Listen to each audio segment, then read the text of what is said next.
Inzwai chimbonzwai vazukuru handiti nhasi weekend handiti remember nhasi Sunday inzwa wafadza mutengi chinge wafadza mutengi wedoro re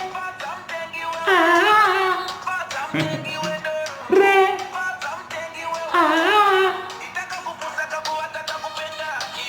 ziva ndafadza mutengi ziva ndafadza mutengi ndachida natsokuradzai vazukuru kuti isusu mazuva eduka mazuva edu vazukuruka tairwa jiti vazukuru jiti munoiziva vazukuru taitamba isusu nana mbuya venyuka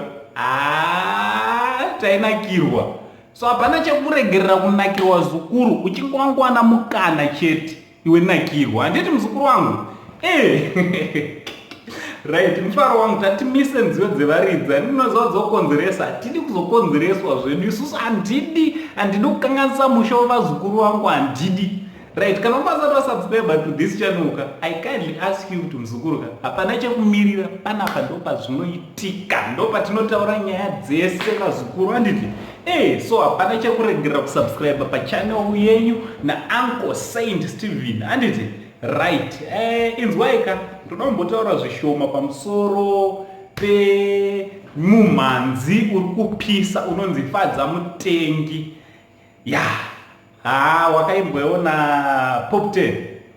10 ndiye akaita malyrics akanyora ndiye right wesong iyi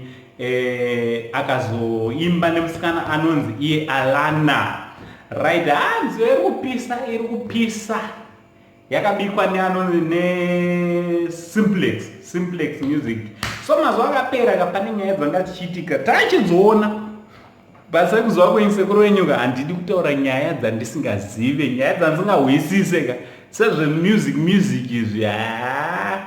ndasingada kunyanyotaura nezvazvo because taigona kuzotaura nepasipo so tinomborega kuti vamwe vazukuru vataure but kana zvazonakidza sezvizvi tinobva tazouyawo so chandauya nacho kavidhio kaitona ndakaona kavidhio kari kupisa madhanza anga ichirohwa kunyangwe palocation pachona pavangwari location hatisi kureva kuti kulocation not location panzvimbo pavanga pamba pavanga vari pachirohwa kavidhio zvanga zvakapfekwa ndoda kungotaura zvava zvakapfekwa naPop 10 Pop 10 wakaipa Pop 10 wanga wakarova kamwe kasheti kavo so kana ndoti samasheti twacho here kana kuti nerimwe dzokono nesotsi ranga ichienderana aiwa zvakarongeka so nziyo iyoyi yanga ichitora kunetsa meno veNash TV here tomboziva here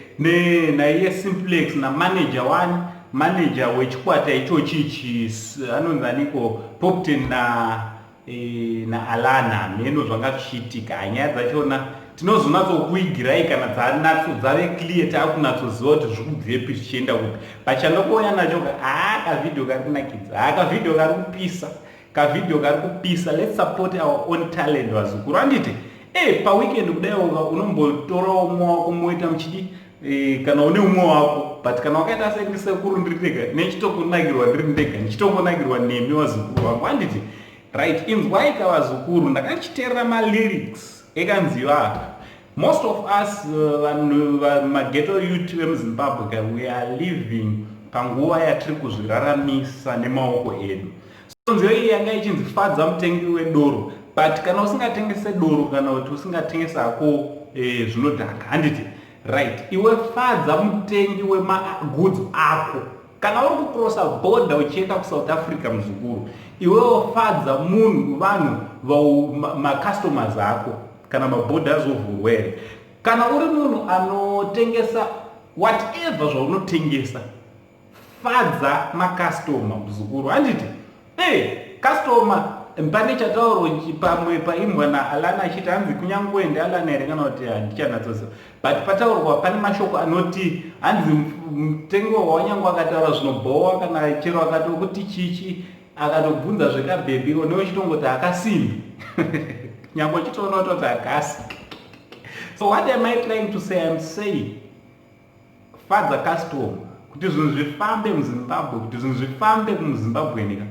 fadza munhu anosapota business rako, whatever business rauri kuita ka, fadza munhu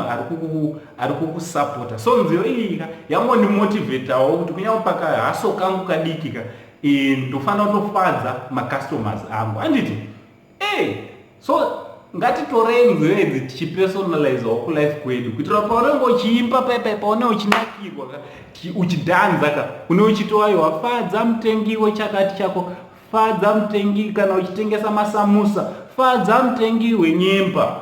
fadza mutengi uchifadza mutengi wezvinhu zvako muzukuru. So ndo chandingoya nacho sasekuru pashowbiz yedu iri Sunday. Enjoy the rest of your day. Much love vazukuru va Uncle Saint. Chihiti song aiwa achiri kupisa inzwai. Ndoda kuti mungonzwa mbichani.